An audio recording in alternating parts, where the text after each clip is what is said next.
Shikues të televizionit Skan, përshëndetje. Vitet e fundit ka pasur diskutime publike lidhur me bashkëpunimin ekonomik me Kosovën. Ka pasur diskutime për krijimin e një tregu të përbashkët, për heqjen e barrierave tregtare mes dy vendeve, për unifikimin e ofertës turistike, por gjithashtu dhe fushata që sensibilizojnë opinionin publik dhe konsumatorët shqiptarë që të konsumojnë produkte shqiptare. Këto iniciativa mund të konsiderohen padyshim si element të nacionalizmit ekonomik apo të patriotizmit ekonomik. Sigurisht që kjo do të jetë edhe tema e emisionit të sotëm, ku do të analizojmë anën historike për sa i përket përdorimit të elementeve nacionalist dhe patriotik në ekonomi. Por para se të futemi në anën historike, do ju ftoj të ndiqni një material lidhur me shpjegimin se çfarë janë nacionalizmi ekonomik, por gjithashtu dhe patriotizmi ekonomik. Shpjegimin e japin dy profesorë të njohur. Ndiqni materialin e parë për të rikthyer më pas në studio.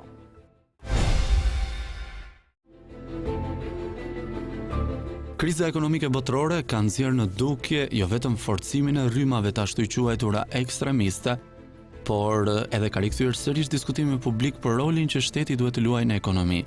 Përballë vështirësive financiare, ekspertë të ndryshëm janë në kërkim të burimeve të reja të rritjes ekonomike, ku jo në pak raste zgjidhjet e propozuara kanë pasur në përmbajtje element të nacionalizmit apo patriotizmit ekonomik.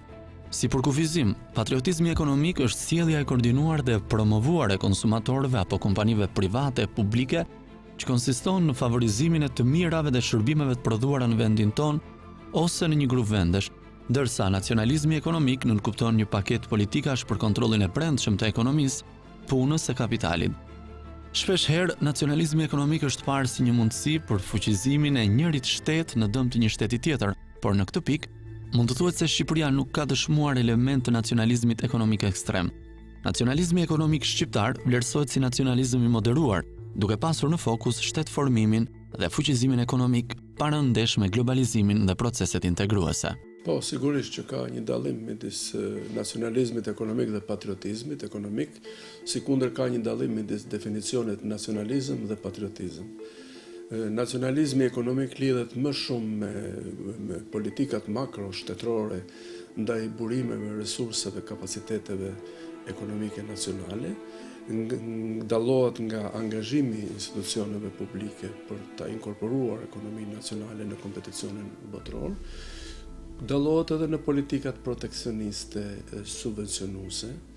Në një farë kuptimi të gjitha shtetet, edhe në rendin e sotëm të hapur global dhe në tendencat integruese, përpiqen të aplikojnë në një mas të caktuar politika të tilla. Ndërsa patriotizmi ka të bëjë me qëndrimin më shumë të marrëdhënieve individuale, qytetare, me historinë, me gjuhën, me kulturën, me vendin. Prek më shumë aspektin njerëzor, aktorët shtetëror dhe jo shtetëror, partitë politike, OJF-t, grupet e interesit, sipërmarrësit, grupet etnike, grupet klerikale, individet të lirë, asociacionet e veçanta, emigracionin, diasporën. Të gjithë në marrëdhëniet që krijojnë me vendin e vet, kontribuojnë ose për mirë ose jo për mirë, qëndrojnë indiferent, neutral ose aktiv edhe për zhvillimin e ekonomisë. Ky është koncepti i patriotizmit ekonomik në tërësi. Sa për kufit midis nacionalizmit ekonomik e patriotizmit ekonomik janë aq të padukshëm sa në thelb për mua janë e njëjta gjë. Do me thënë, një shoqëri nuk mund të ekzistojë si e tillë pa një ekonomi. E nëse dikush thotë që sot në kuadrin e globalizmit kemi mundësi, jemi të integruar, i marrim nga jashtë, e ka shumë gabim sepse të jesh i integruar nuk do të thotë të jesh i pazhvilluar ti si vend. Pra, të jesh i integruar, të pranosh globalizimin nuk do të thotë që ato resurse ekonomike kur për më tepër i ketë shumëta të mos i vësh në eficiencë, në shërbim të qytetarëve të tu dhe pastaj edhe në shërbim të tregjeve globale, por që gjithsesi prap i shërbejnë qytetarëve të tu dhe i shërbejnë asaj që quhet themel i shtetit. Një shtet që të qëndroj duhet të ketë një ekonomi. Sa me dobët është ekonomia, aq më dobët është shteti. Shikoni shtetin aktual shqiptar është i dobët se s'ka ekonomi. Ka ekonomi të dobët. Ka ekonomi të shpartalluar. Ka ekonomi që shkon, po nuk dihet nga shkon. Ka ekonomi që mbështetet vetëm në tekatet e pallateve që ndërtohen. Por nuk ka ekonomi që të jetë e studiuar, e ideuar dhe më pas e zbatuar mbi ato resurse natyrore që ka ky vend. Po ju jap një detaj. Kjo Shqipëri që është sot e coptuar, e cunguar, është 28.748 km². Bukur. Nuk po marr lumenjt, ujrat brenda. Po marr detin. Sa mira katrore det ka Shqipëria? Askush nga politikanët shqiptar të mbas-90-s nuk di ta thotë. Po ju them 30.000 km² det. Është Shqipëri. Atëre, sa është pasuria e nëndetit? Ka bilanc? Ka inventar? Ja. Atëre, kur nuk dihet sa është pasuria, po të mora një detaj të nëndetit. Për çfarë shteti flasi? Pra ky shtet është në ujë. Ka pushtet, por nuk ka shtet. Procesi i shtetëndërtimit pas shpalljes së pavarësisë është shoqëruar nga disa etapa, por gjithashtu dhe nga momente ku janë shfaqur dhe janë bërë të njohura disa elemente të nacionalizmit ekonomik, por gjithashtu dhe të patriotizmit ekonomik. Por cilat kanë qenë këto elementë? Ndisni materialin e radhës dhe rikthehemi sërish në studio.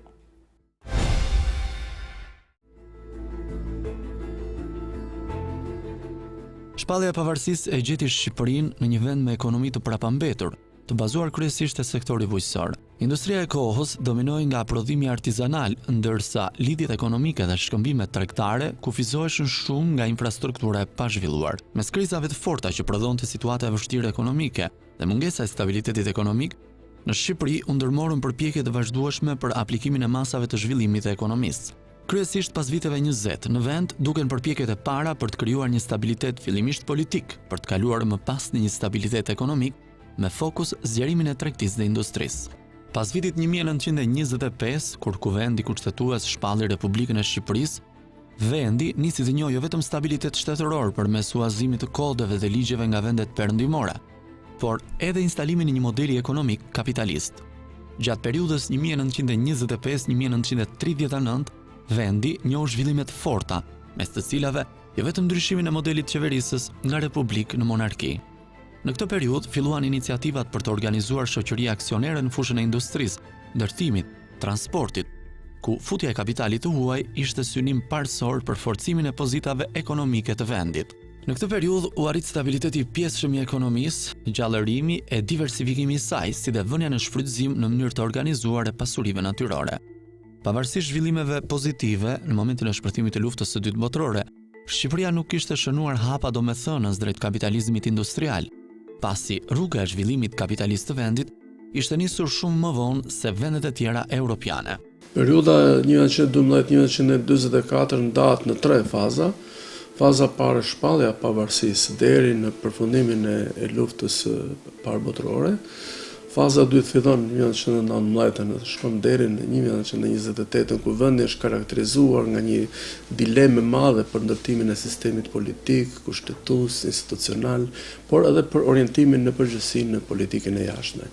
Faza e tretë që fillon shtetformimi është statuti i mbretërisë shqiptare, fillimi i ndërtimit të institucioneve juridike, administrative, të brendshme dhe ndërkombëtare. Përgjithsisht edhe pyetjet tuaja lidhen me fazën e tretë, domethënë atëherë kur u ndërtua pak a shumë baza e shtetit, u strukturua sistemi politik, fillon të aplikohen politikat ekonomike të vendit. Dhe mund të thuhet që në fazën e tretë 1928-1939 në veçantë, mbretëria shqiptare pati një strategji shumë interesante për ndërtimin e sistemit ekonomik shqiptar. Unë kam marrë kohë të fundit një libër shumë të mirë statistikor mbi zhvillimin ekonomik, politikat ekonomike, edhe strategjitë e zhvillimit, prioritetet, afatet, distribuimi, shtrirja e kapaciteteve ekonomike, vendosja e ekonomisë shqiptare në marrëdhëniet ekonomike rajonale, europiane dhe me gjërë, të sekretarit përgjithshëm Selenicës të Mbretërisë Shqiptare. Është një studim shumë i mirë që t'jep me kuptu qartësisht se kriteri themelor me cilin Mbretëria ngriti ekonominë ishte kriteri i ekonomisë nacionale. Përpjekja më e madhe që bëri Mbretëria ishte që të vinte në eficiencë resurset kryesore të vendit. Mjafton të përmendim vetëm një shembull që për herë të parë u dhanë me koncesion fushat tona naftmajtëse, 3 kompanive shumë të mëdha dhe ju dhanë parafërsisht në të njëjtat hapësira, rreth 120.000 hektar. Ju dhanë British Petroleum, ju dhanë Syndic Français, ju dhanë edhe një kompani amerikane, të cilat në një farë mënyrë filluan për herë të parë të shfrytëzojnë resurset themelore të vendit.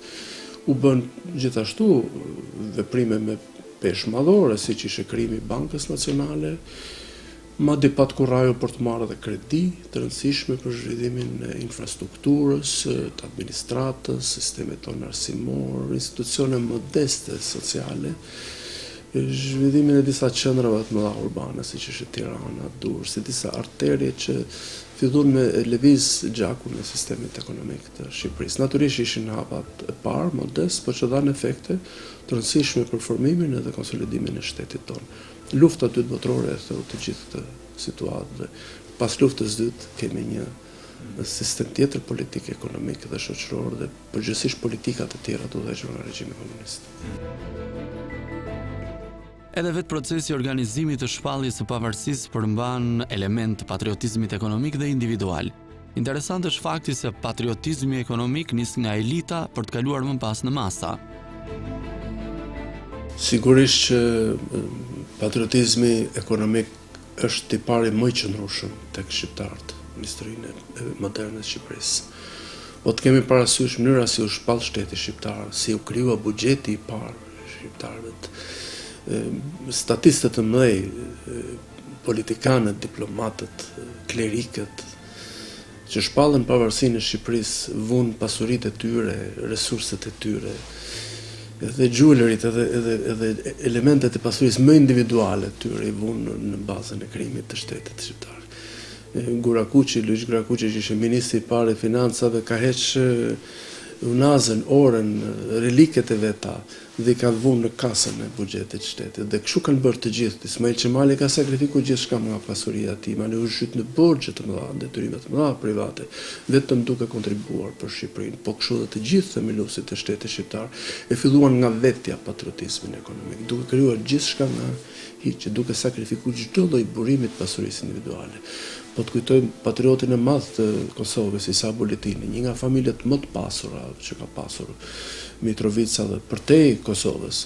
Ai vuri gjithçka në shërbim të ushtrisë, mbajti një ushtri të madhe me sakrifica të jashtëzakonshme, mbështeti tërë procesin e shpalljes pavarësisë së Shqipërisë deri në garantimin e sigurisë për shpalljen e saj. Po të kujtojmë Hasan Prishtinën, organizimin e kuvendit Tiunikut që ishte vetëm 6-7 muaj para shpalljes pavarësisë. Është një kuvend i vërtet, është gati si një kongres modern bashkëkohor me qindra delegatë, mbajtën me shpenzimet e veta, me kontributet e veta. Kjo vazhdoi edhe më tutje në traditën shqiptare, edhe pas shpalljes pavarësisë, pastaj kur u kriju mërgata në Shtetet e Bashkuara të Amerikës në mënyrë të veçantë, por edhe zonat të mërgatës shqiptare në Europë kanë qenë financues shumë të mëdhej, grupet e vogla njerëzish, intelektual, individ, kanë depozituar resurset e tyre ekonomike në mënyrë individuale. Është një shprehje e shkëlqyer e patriotizmit individual shqiptar, duke filluar madje nga lart poshtë, duke filluar nga intelektualët tek njerëzit e thjeshtë.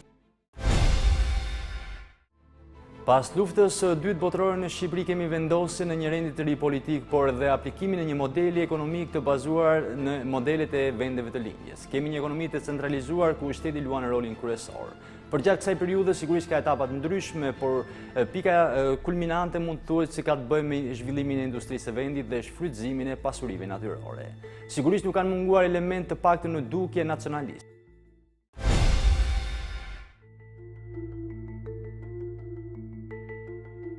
Pas luftës së dytë botërore, vendi njeh një model politik ekonomik ndryshe nga i mëparshmi. Regjimi i ri politik nis të aplikojë një model të ri ekonomik, të ngjashëm me vendet e lindjes. Synimi ishte që të arrijeshin 3 qëllime kryesore: qëndrimi sa më gjatë në pushtet, arritja e ritmeve të shpejta e të larta të rritjes ekonomike përmes industrializimit të vendit dhe mbajtja e një kontrolli të fortë e direkt mbi të gjithë sektorët e ekonomisë. Procesi i centralizimit të ekonomisë do të shoqërohej paralelisht me procesin e kalimit të vendit nga një vend agrar në një vend agraro-industrial. Në këtë proces vendi njeh fillimisht zhvillimin ekonomik, ku ritmet e rritjes ekonomike e të zhvillimit janë të larta. Në këtë proces, Shqipëria do të asistojë me financime direkte nga aleatët, fillimisht nga Jugosllavia, pastaj nga Bashkimi Sovjetik e Kina, derisa do të kalonte në izolim e në mbajtjen e ekonomisë pa mbështetje nga jashtë.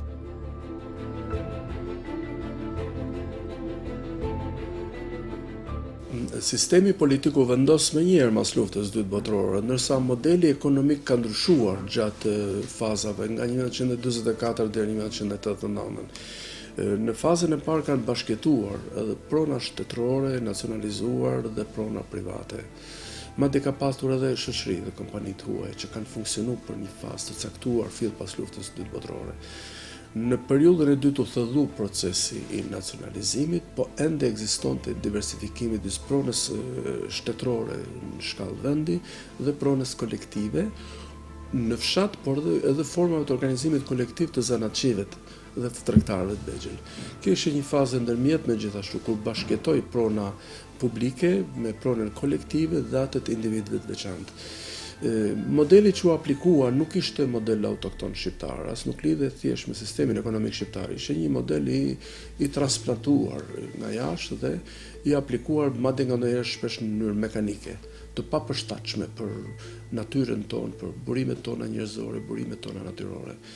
Megjithatë, mund të thuhet që në periudhën e parë, nga 1945-46, sidomos mas ndërprerjes bashkëpunimit intensiv ekonomik me Jugosllavinë, deri në vitet 65-66, vendi njohu një rritje ekonomike dhe një zhvillim ekonomik, jo aq nga politikat e brendshme dhe strategjitë e qarta, sesa nga solidariteti që një atëherë i kampi socialist ju dha një numër i konsiderueshëm kredive Shqipërisë nga Bashkimi Sovjetik. Shumica e këtyre kredive nuk ju rikthyen më, ju falën në kuadrin e fondit solidaritetit që njiheshin atë periudhë. Shqipëria ishte vendi më i dobët i kampit socialist, më i varfër, më i rënuar, me pak popullsi, me pak zhvillim ekonomik, me pak resurse ekonomike. Në një kohë që brenda 15 vjetësh vendi kaloi nga kjo fazë, doli nga kjo emergjencë, hodhi një lloj baze zhvillimit ekonomik dhe industrie të vogël, por që ishte mendimes të madhe për vendin, duke pas parasysh situatën që doli nga lufta. Në periudhën e viteve 60-78, Shqipëria në planin e zhvillimit ekonomik të brendshëm shkoi drejt nacionalizimit të plot, pra bëri një model totalisht të centralizuar ekonomik dhe të planifikuar nga lart poshtë, ndërkohë që zhvilloi dhe thelloi bashkëpunimin ekonomik ndërkombëtar, tregtar ndërkombëtar me Europën lindore, me vendet ish socialiste dhe me Kinën. Në të dy këto dimensione të bashkëpunimit ekonomik ndërkombëtar, Shqipëria përfitoi në mënyrë të konsiderueshme, ndërtoi një sistem hidroenergjetik të qëndrueshëm dhe funksional, ndërtoi një industri të lehtë dhe ushqimore që plotësonte nevojat e vendit dhe eksportonte një masë të konsiderueshme, dhe mbi të gjitha ajo që është themelorja, vuri një bazë të qëndrueshme të centralizuar, por të industrializuar për kohën për shfrytëzimin e resurseve të brendshme, siç ishte sektori i energjisë, naftës, gazit dhe i minierave të kromit, hekur, nikelit dhe bakrit. U krijuan sisteme të cikleve të mbyllura tërësisht. Po të kujtojmë për shembull bakri që fillonte nga guri mineral deri tek fabrika e floririt dhe telat e kablo të holla, u krijuan cikle pak a shumë të mbyllura të zhvillimit të shfrytëzimit të resurseve nacionale. Periudha e fundit do të ishte dështim total, e do të shënonte edhe fundin e modelit ekonomik që u aplikua për 45 vite me radhë. Përgjatë kësaj periudhe, vendi njeh një zhvillim ekonomik të dobët, të bazuar te forcat e brendshme. Në dukje, në këtë periudhë kemi një forcim të ligjërimit nacionalist politik, por që rezultoi me shumë dogmatizëm mbytës për ekonominë e vendit.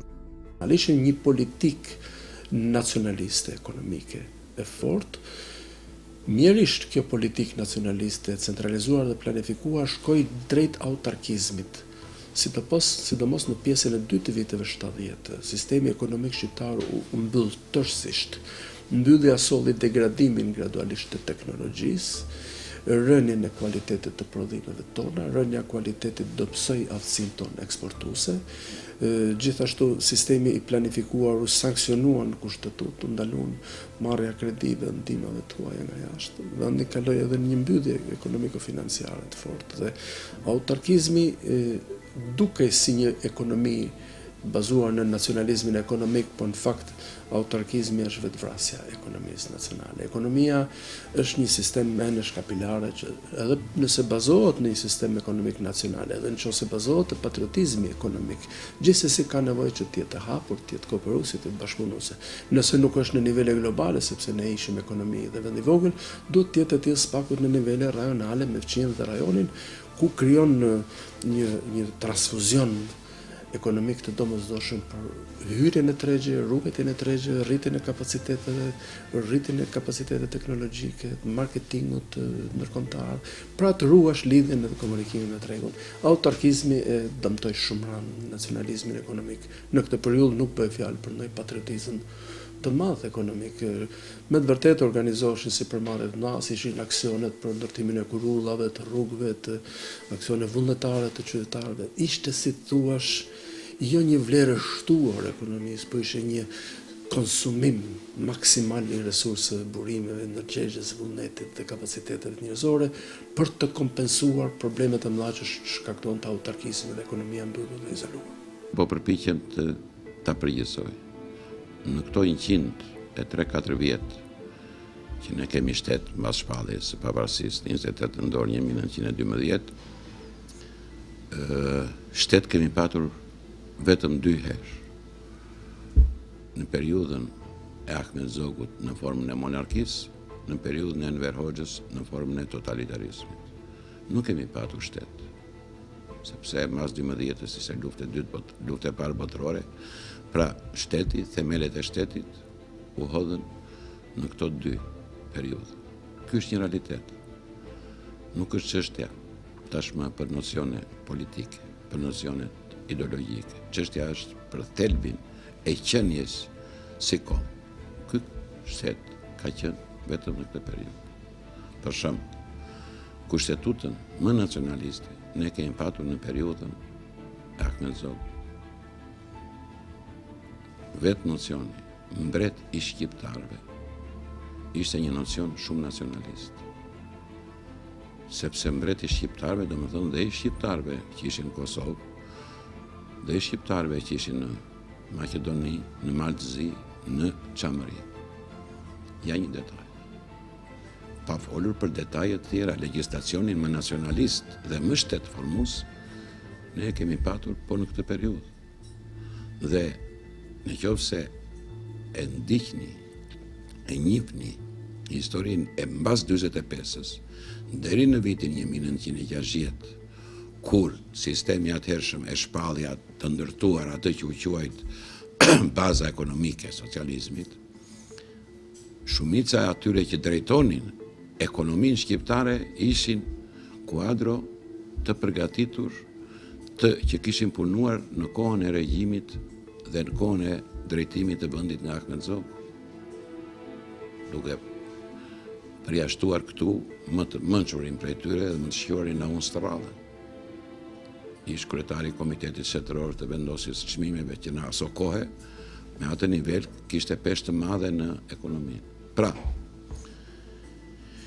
kjo është periudha që ne kemi elementet kryesor të nacionalizmit ekonomik, quajeni si doni patriotizmit ekonomik, për mua kam pak rëndësi.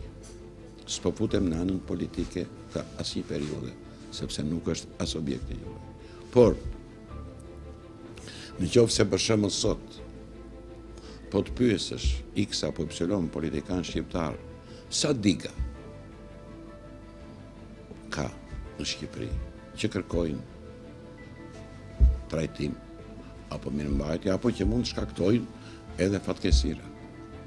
Nuk flas për digën e Komanit, Firzës, Vaudejs, apo të Shkopetit, apo të Ulës. Sa diga? 287 digë.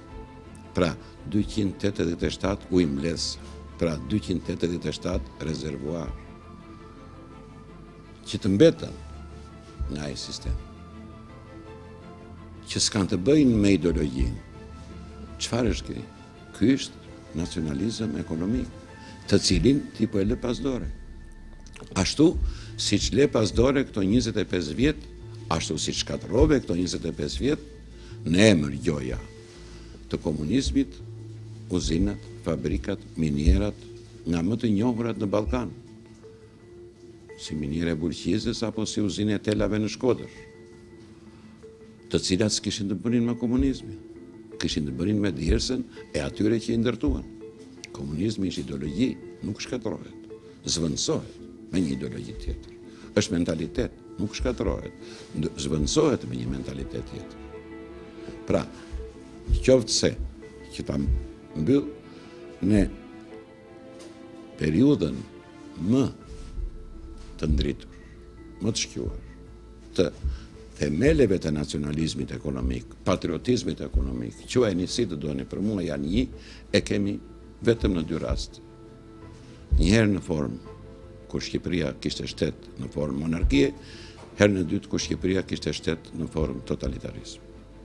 Mbas 90-s kemi më shumë pushtet, kemi demokraci e cila është formë qeverisje, po nuk është themel shteti, kemi më shumë liri dhe të drejta individi që janë element i një shteti demokratik, por nuk janë vetë shteti demokratik, dhe na mungojnë themelet e një shteti demokratik.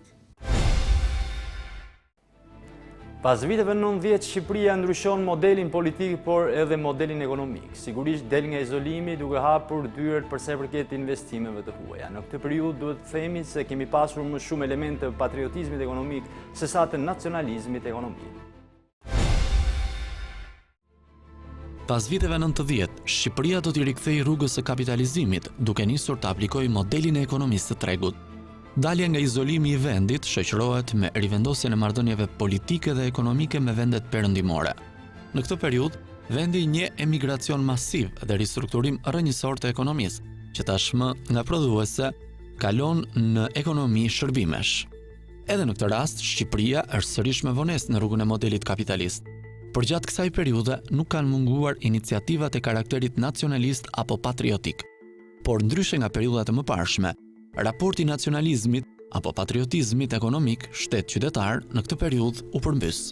Në filozofinë ekonomike, nacionalizmi ekonomik është jo vetëm i rëndësishëm, por është i domosdoshëm. Për arsye se individi, grupet sipërmarrësit, qofshin të brendshme apo korporata nacionale ndërkombëtare, kanë shpeshherë të pamundur që të vënë në eficiencë resurset natyrore bazike që kanë kombet edhe popujt. Ka dy lloj burimesh në ekonomi, ka burime të limituara dhe të palimituara. Burimet e limituara siç mund të jenë mineralet, mund të jetë nafta, gazi, burimet hidroenergjetike ose burimet e tjera, gjithsesi janë të limituara, kanë rëndësinë e vet, janë pjesë e politikave nacionale shfrytëzimit të tyre. Por burimet e palimituara janë burime që kërkojnë patjetër politika nacionale ekonomike të qëndrueshme. Për shembull, ne kemi burimin detar, që është një burim i palimituar resursesh e burimesh të zhvillimit nacional. Nuk mund ta zhvillojnë flotën e peshkimit në tërësi, flotën detare në tërësi, flotën tregtare në tërësi, kapacitetet e shfrytëzimit të burimeve të shtratit të detit, të diversifikimit të tij në mënyrë individuale dhe grupesh të vogla, sepse është një burim shumë i madh për shqiptarët, është i jashtëzakonshëm, të jesh anës detit i palar, siç thoshte Noli, është një dramë e madhe për shqiptarët dhe koha tregoi edhe këto 25 vjet se individet, grupet e sipërmarrjet brendshme apo me investime ndërkombëtare nuk mund ta dhënë në shfrytëzim këtë burim të palimituar ekonomik për shqiptarët. E dyta është toka, është burimi palimituar, është një resurs i palimituar ekonomik. Sa më shumë që investon, aq më shumë jep. Toka është një prodhim i përhershëm, është produktivitet i përhershëm. Resurset turistike që ka vendi janë gjithashtu burime të palimituara. Pra shqiptarët kanë edhe burime të limituara të mëdha të konsiderueshme, por kanë edhe burime natyrore të palimituara. Për të dyja këto është domosdoshëm politika nacionale e qartë. Po politika nacionale ekonomike nuk ka të bëjë me vetëm me shtetëzim dhe nacionalizim të ekonomisë. Kemi të bëjmë me strategji të zhvillimit nacional të ekonomisë. Sepse këto burime mund shfrytëzohen edhe përmes kapaciteteve tona, po mund shfrytëzohen përmes investimeve të huaja, që nga investitor direkt, korporata, koncesione dhe bashkëpunime të ndryshme ekonomike ndërkombëtare. E rëndësishme është strategjia, do të thonë burimet, të ardhurat, resurset që vijnë nga këto burime do shkojnë për nga zhvillimi i tërësishëm të ekonomisë tonë nacionale, apo do të abuzohen, do shpërdoren nga politika të paqarta dhe konfuze. Ndërmarrja e politikave të nacionalizmit të moderuar ekonomik përmes strategjive të zhvillimit vlerësohet si një element pozitiv në kushtet kur në vendet e vogla është pamundur vënia në eficiencë plotë potencialeve ekonomike. Pas viteve 90, studiuesit mendojnë se ka pasur paqartësi në vizionin për fuqizimin ekonomik të vendit, ku tranzicioni vlerësohet se ka qenë një proces i politikës, por jo dhe i ekonomisë.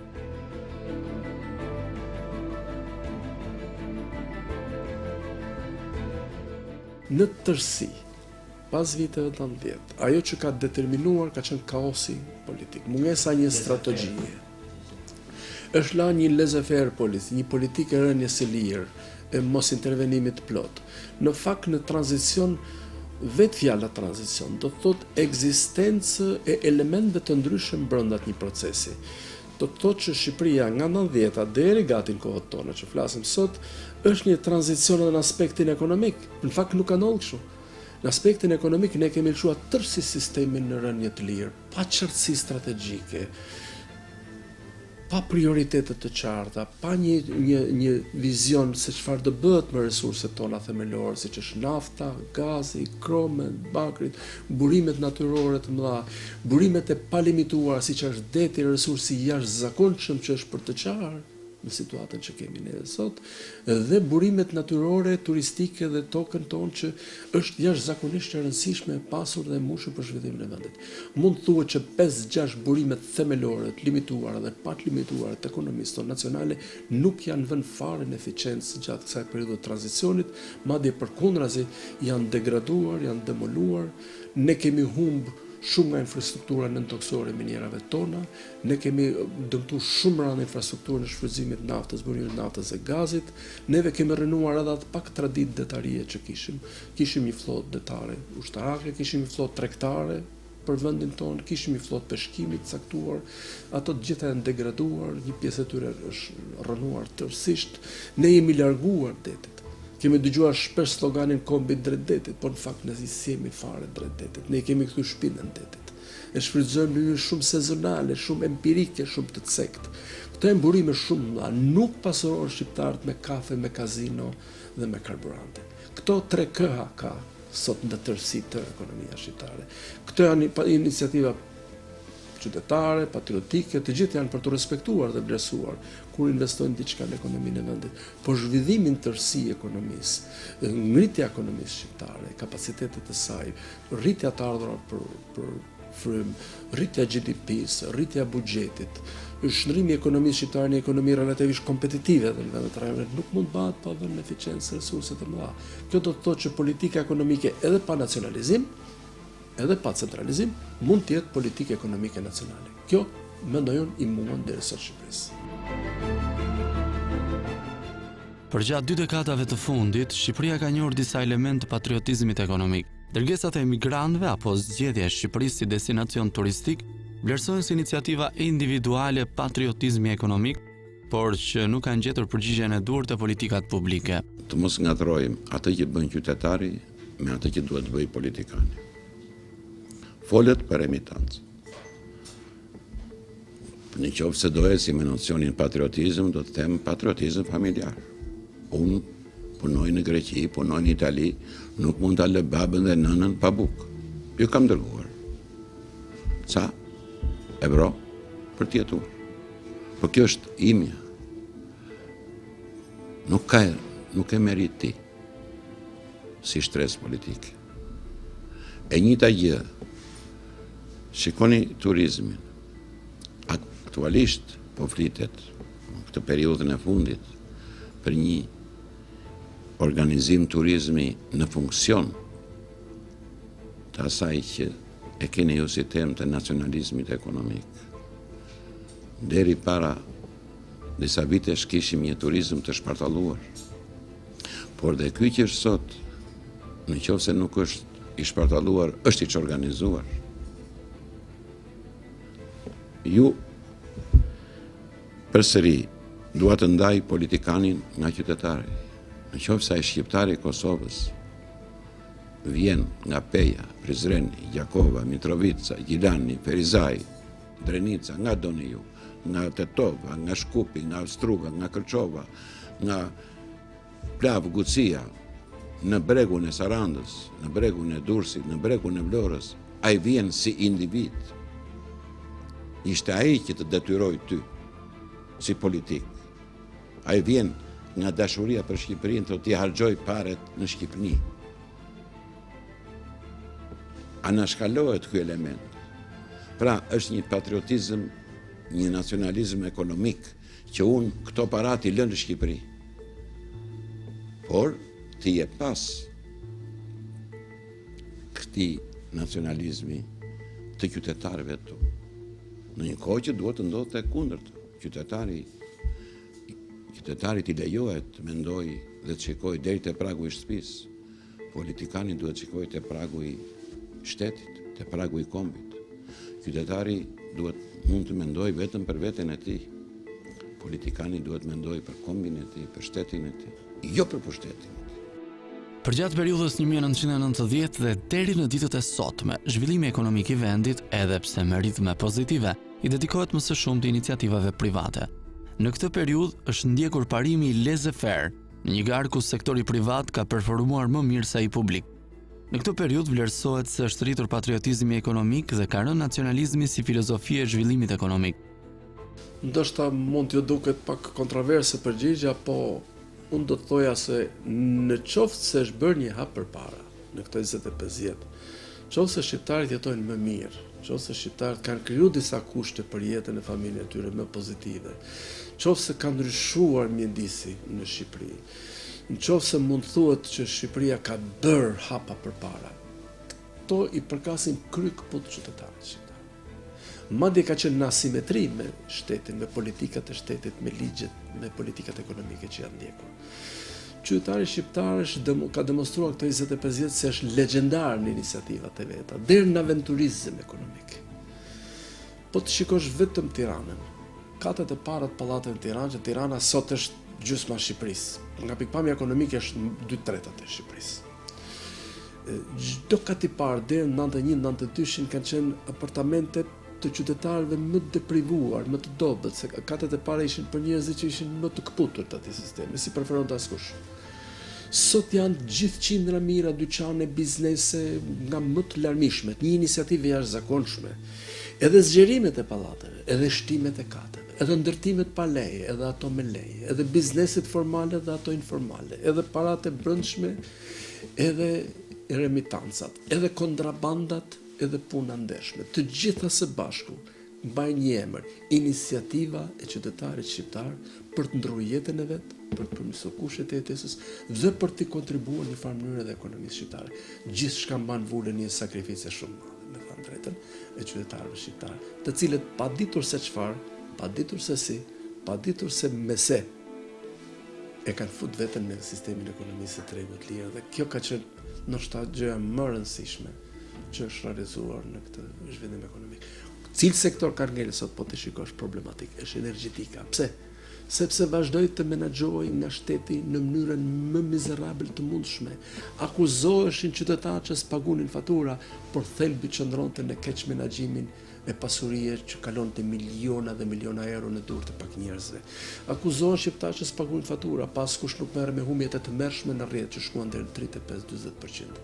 Akuzohen qytetarët se preknin sahatet e tyre, pas kush nuk merr me sistemin e shpërndarjes që degradoi në mënyrë të jashtëzakonshme. Akuzohen qytetarët e subjekteve që s'pagunin fatura dhe bëshliu më i madh ishte shteti dhe administrata publike që krijoi një deficit të jashtëzakonshëm. Pra në këto 25 vjet ne shikojmë rritjen e patriotizmit qytetar në mënyrë sado modeste.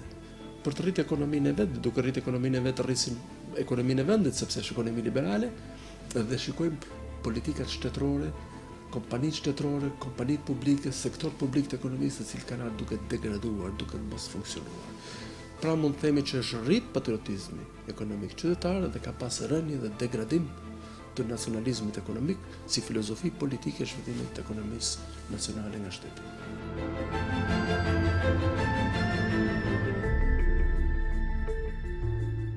Në kushtet e vështirësive ekonomike me të cilat po përballen vendet sot, është konstatuar tendenca e nxjerrjes në pa të elementëve të nacionalizmit ekonomik.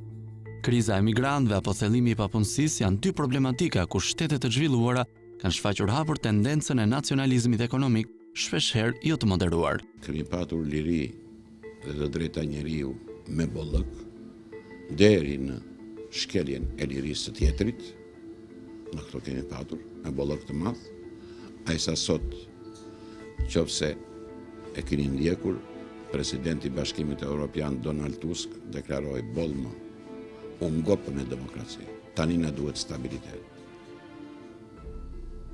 Por, kemi patur shumë herë më pak, atë që quhet nacionalizm ekonomik, i cili përbën themelin e një shteti quheni demokratik.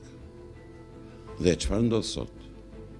Sot në Europë, nëse merrni dhe analizoni legjislacionet e të gjithë shteteve anëtare të BE-s, të gjitha po shkojnë drejt nacionalizimit dhe forcimit të shtetit etnik dhe nuk duan të pyesin më për atë çati të Brukselit që quhet Bashkimi Evropian. Pra, nga poshtë duket që po kërkohet rikonfigurim i kësaj ndërtese që quhet BE, por fatkeqësisht sot BE-ja ndodhet para një problemi që i mungon mendimi teorik, të cilin e ka Amerika dhe i cili paraprin veprimeve të politikës. Sot në Europa mbahet akoma me mendjen e ndritur të Jürgen Habermasit, i cili fatkeqësisht është 87 vjeç. Dhe nuk ka një mendim teorik siç kishte në vitet 50, 60 apo 70 për t'i paraprirë se çfarë duhet të bëhet. Atëherë, shtetet të ndryshme të BE-s bëjnë këtë veprim, forcojnë shtetin e tyre për të qenë komod dhe në rregull me të gjithë. Po ju marr një detaj. Pikërisht për këtë. Të gjitha këto shtete anëtare të BE-s po forcojnë ushtritë e tyre. Pse? Janë anëtare të NATO-s. Po NATO, cila është ushtria e NATO-s? Ka një ushtri? Ushtri ka SBA, shumë të fuqishme, zëmendjen e parë. Ushtri ka Franca, ushtri ka Britania.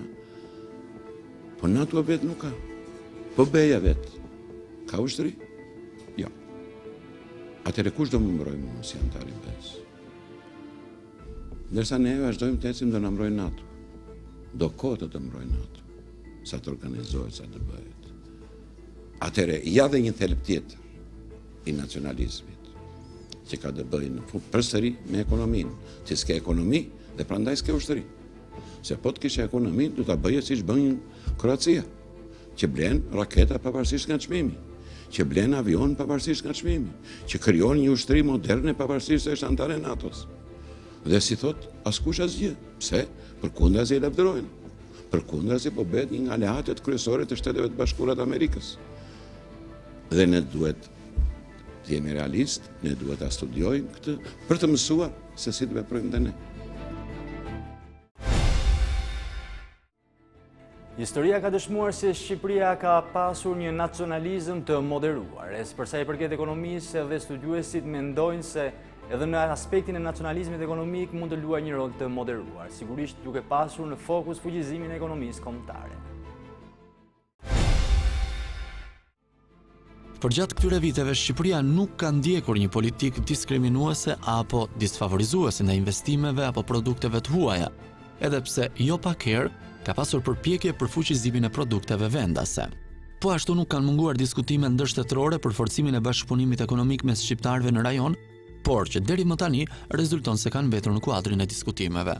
Krijimi i një tregu të përbashkët me Kosovën, unifikimi i ofertës turistike apo heqja e barierave tregtare mes vendeve nuk janë konkretizuar ende, pavarësisht vullnetit të shprehur publikisht.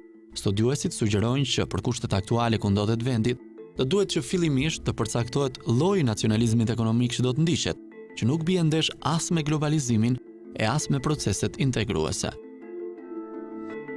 Mas 91-shit sistemi politikave liberale është sistem që unë mbështes personalisht. Jam matë filozofi që, si që thoshte George Washingtoni, kur themeloi Amerikën, ne kemi nevojë për no money government, për një qeveri pa para.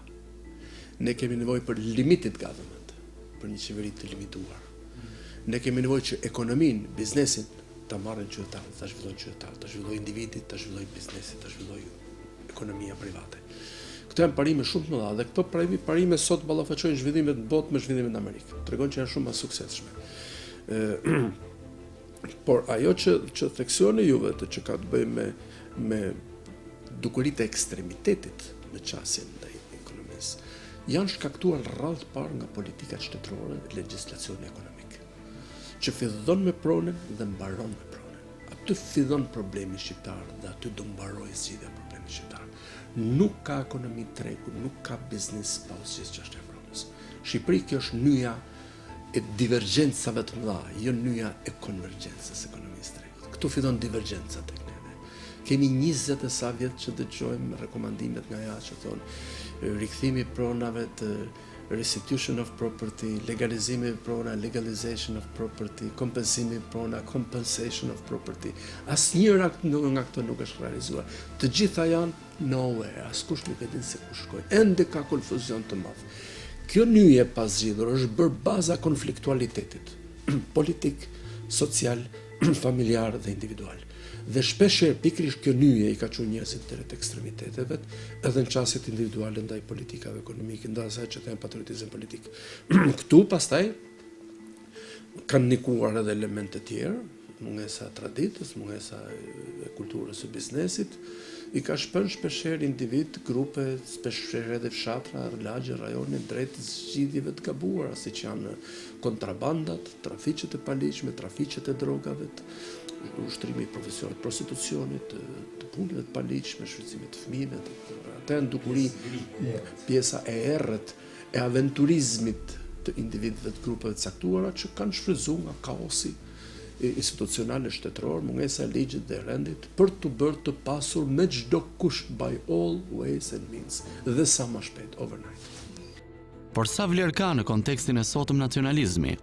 Ajo që i mungon politikës shqiptare, por që është e domosdoshme për politikën shqiptare, për të nesërmen e qytetarëve të saj dhe për këtë është përgjegjëse politika, është pikërisht kjo që thatë ju, nacionalizm. Imagjinoni një komb i cili kufizohet me veten e tija që nga Muriqani deri në qafën e botës, i cili nuk ka një treg të unifikuar shqiptar. Ki do ishte element i parë dhe i domosdoshëm i këtij patriotizmi, s'po e quaj nacionalizëm, po e quajmë proces integrues, si e doni ju. Thelbi një është. Pra, sa kohë që dy shtete shqiptare i kanë taksat me njëri tjetrin, shumë të larta, se që kanë taksat Shqipëria me Greqinë, apo Kosova me Serbinë, më falni, po për çdo gjë mund të flisni, po vetëm për nacionalizëm ekonomik, për patriotizëm ekonomik nuk mund të flisni kurrë. A bjen ndesh themi me procesin me ekonominë e tregut, me procesin integrues nëse Shqipëria do të aplikojë? Hiç fare, përkundrazi, e ndihmojnë. Sepse po e mbyll me një sentencë, në mos qofsha për vete, për kë jam, por në qofsha për vete, përsa jam. E deri në këtë fazë, mjerisht, shumica politikanëve shqiptar janë për vete dhe familjet e tyre, por nuk janë për shtetin dhe kombin e tyre. Por, a mund t'jeti dëmshëm nacionalizmi ekonomik për kushtet e rrugëtimit ku ndodhet vendi aktualisht? Nuk mund t'jeti dëmshëm një nacionalizëm ekonomik në qoftë se shteti miraton strategji të tilla, krijon një infrastrukturë ligjore, institucionale për të zhvilluar ato resurse që nuk mund të zhvillojnë individi i lirë ose grupet e lira të pavarura. Nafta, gazi, kromet, bakri, kapaciteti detar në tërësi, zhvillimi i ekonomisë intensive nuk mund të bëhet nga individët. Aq më shumë jemi vend i vogël. Shqipëria nuk ka asnjë korporat multinacionale. Shqipëria nuk ka asnjë biznes të madh. Ai që quhet biznes i madh në Shqipëri është në nivelin e biznesit të mesëm sot në Evropë. A mundet të konkurrojë? Marrim vetëm kompanitë e birrave që kemi ne, që janë ndër kompanitë e mëdha që ka. Asnjë nga këto kompani të mëdha nuk ka kapacitetin aktual që të hyjë në tregjet e rajonit, nuk flasim për të hyrë në tregjet me gjëra europiane ose euroatlantike apo globale në tërësi. Në një kohë që për shembull birra Peja është më aktive, është më agresive, është më prezente në tregjet e Ballkanit. Kjo ka një arsye historike, sepse ka qenë pjesa e tregjeve të Jugosllavisë. Dhe edhe kur bin sistemet politike, tregjet ngelen, sistemet bien, tregjet ngelen. Liderët vdesin, tregjet mbesin. Pra shtetet shkojnë e vinë, nacionalizmi ekonomik ngelet se lidhet me gjeografin, me resurset, me burimet, dhe këto nuk ndryshojnë, gjeografia nuk ndryshon me sistemin politik. Mund të pësojnë modifikime të tjera, por në thelbin e vetë ngelet e tillë. Ekonomia atje mbështetet.